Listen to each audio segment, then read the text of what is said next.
uphakamisa phezulu uye umuntu omkhulu noma yena sala phansi sekamphakamisiwe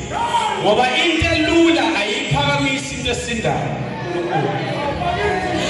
for the fact ukuthi wena uvulela umuntu umnyango ukuthi athole umsebenzi wena ungasebenzi akusho ukuthi lo muntu sekangcono kunawe ngoba sekaphezulu ukuthi uvulela umuntu umnyango wena usadinga umnyango isayini yokuthi wena ungaphezulu kunalo muntu omphakamisayo ngibona ngani ngibona ukuthi uJesu wehla wasifela wasiphakamisa wasenza amadodana kodwa akusho ukuthi simkhulu kunaye kwazokala selaphakanyisiwe kwasho thina abaphakamisiwe sathi umkhulu phakela hayi